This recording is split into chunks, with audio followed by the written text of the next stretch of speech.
Welcome back to the Mountain Morning Show. We have talked a lot about inspiration, especially with girls today with She Shreds, but I am very excited about this story because it is truly from the heart and soul of my next guest, and that is Elisha Burgener. Did I say your first name right? Elisha. Elisha. Yep. Burgener. Welcome to the show. It's great to have you here. Thank you. Thank you. Yeah, for sure. Your story inspiring in that you have really come from a dark place back to where you join us now under a lot of lights. Yes. Talk correct. about that a little bit. So in high school, just like every teenager goes through, I went through a depression. Just a mild depression with stress, moving around a lot. My parents are divorced, so I bounced back between schools. And then I reached the deepest, darkest, got hooked on self-harm, which was just my way of dealing with emotional pain. Depression isn't talked about a lot in school. No, it's not. And I feel now that I've been through it that everybody will go through it depending on your degree, but since you can't talk about it, it gets worse before it gets better. You almost have to reach a dark, dark place. And I reached that dark place, which ultimately ended in me going to the doctor, getting on antidepressants, going back to the doctor, switching antidepressants. I was mean, I was angry, my grades were slipping, and I did research, got online, found out that I was actually hooked on endorphins, like I said, and I started to try to reach out and get a different way to get those endorphins, which is through running, I found out. Okay. And so I would run every day. Every time I got an urge, or every time I got sad, or really anything, stress, I would just run. Put on the shoes and go run. Yep. Wow. And I ended up self-medicating through that way and got off the antidepressants. Wow, that is amazing. Talk about what that was like when you finally realized I can do this and it doesn't hurt me to do it.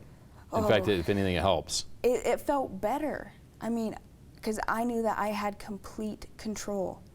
I was tired of going to the doctors, to the psychologists, and them giving me just, like they were only treating what I was feeling, but we weren't getting to the root.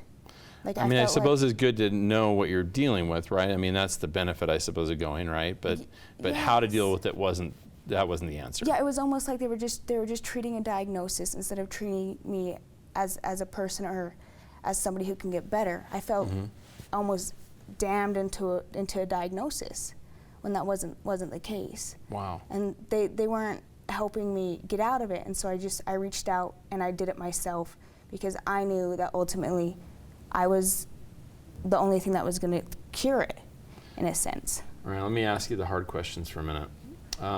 Your parents, divorced, but not divorced from you. They cared about you, right? Yes. You felt like that was the case, but they were having a hard time reaching you, I'm guessing. Yeah, because I was bouncing back and forth, and I was happy. Like, I thought I was happy, you know. Yeah. I mean, I was still going to family parties. I was still going outside. I was still playing. I was still interacting with everybody. But when I was alone and me as a person, at the end of the day, I wasn't happy. I could act happy, but I didn't feel happy. And I hear that. I've heard that from my own, from my kids sometimes.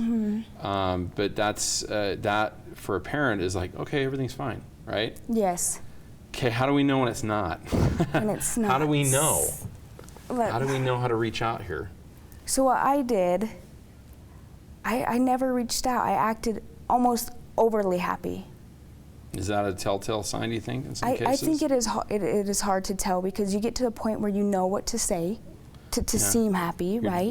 The show. Yeah, so you have to make an environment that your kid is truly comfortable exposing themselves completely before you know. No, it's not. But ultimately, my mom found out through a journal. I'd kept a journal. Wrote down all my feelings. She rummaged through my room. You're mad about this, I'm guessing. I was. Still are a little bit. I was, but I love my mom dearly, and I can't thank her enough. I can't thank her enough for breaking through like I thought I needed to be private, but there's no reason to put a door on anything in your life. And so I do thank my mom for finding my journal and approaching me. That's amazing. So you have to be nosy. You have to be a little nosy. There's parents that are, we worry about that. I know we worry about going into the privacy of our kids' lives because we want them to have a life, right? But Yes. at some point, I suppose, if you have a concern, you kind of need to let that go. Yes, Yeah, and I as a guess, right? parent, I think you just need to be accepting Yeah. and kind of deal with life as it throws punches, because it does and it will, and everybody needs to realize that it's normal. I think it's easy for us to sort of put a judgment on it as a parent of thinking, well, they're just like me. They think like me. They do things like me, and we forget. And we should be able to remember this. But when our kids were born, you have this immediate realization that, yeah, this personality comes with them. It's not anything about me. Yes. It's not about the spouse. It's theirs. And to try to just assign to it the things we know about ourselves, probably that's probably a mistake. Yeah, I would say it's hard to you do pass down traits obviously to your kids, but experiences that they'll experience when you're not around will ultimately shape them into who they are. Wow. All right, let's talk about some other stuff.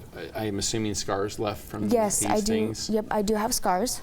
Wow. I share on my Instagram about them and people see them daily, but I did create habits when I was in school. When I would open doors, I would never use the hand that had the scars on it. When I'd raise my arm in class, I would not raise the one with scars on it. Accepting change at a grocery store, I always kept my wrist down, and it worked. You never wanted anybody to see it. No, So I this didn't. wasn't necessarily a cry for help so much as it was for you, just an alleviation of the pain. Exactly. By And having other pain that maybe is by worse. having control. I just Wow. wanted the control, and so ultimately, like I said, running and the weights released it, and that's all I needed was a release. And so to this day, every day, I wake up in the morning and I hit the gym, or I'll hit the gym in the evening, depending, but I do it every day because I need it. When you've looked at young people that share these troubles, these problems, as you said, most, what are your thoughts? What is your hope? My hope is to ultimately let them know that some people will hit absolute rock bottom before they have to get out. That might mean getting close to something horrible happening. Yep, and that's what it took me, and I got out of it. But I want other people to realize that it's okay to talk about, to not hide it, because you're not going to get any help when you're hiding it. Right. And it sucks to learn on your own, Well, but I did. It's hard to ask for help, right? It's hard to accept help. Yeah, because depression, like I said, is looked at as a sickness. Right. Like I said, everybody goes through it. Yeah. People just don't admit it, and I feel the more open we are with each other, the more open I am with people, Yeah. that they'll come to me and I can tell them it's okay to talk about, and it needs to happen in order to get out. What are your plans for the future? What have you got in mind? I know you're competing in bodybuilding, right? Yes, I compete. Talk about that a little bit. So last year in March was my first show in Salt Lake. I did a second show in June in Salt Lake, and then I competed at 4 national shows across the country last year. Mm-hmm. This year I'm aiming for North Americans, and that's over in Pittsburgh, but I have a few months, Yeah. and that's where I'm going to take it, because I'm going to keep going and prove to people that whether it's bodybuilding, whether it's a career goal, whatever it is, that depression, self-harm, dark, deep places is only a small chapter, and there's so much more to live for. Well, I think that's maybe the biggest challenge as we wrap things up today. I want to sort of say that it's easy for us to, as adults, to look at the future because we've had so much of it already, right? Mm-hmm. Young people just barely into their lives. The future is tomorrow at best. You're not looking very far down the road, not recognizing that you've got, lots of time left. You do. It is a tiny margin of your life, as you said. Yes, and you have tons of room for mistakes, and it's going to happen. And the pressure between graduation, high school, finding a career, and then people talk about saving for retirement when you're 10. Yeah. Don't worry about that. Just focus on now, the next 24 hours, and get through it, and it'll add up to the big picture.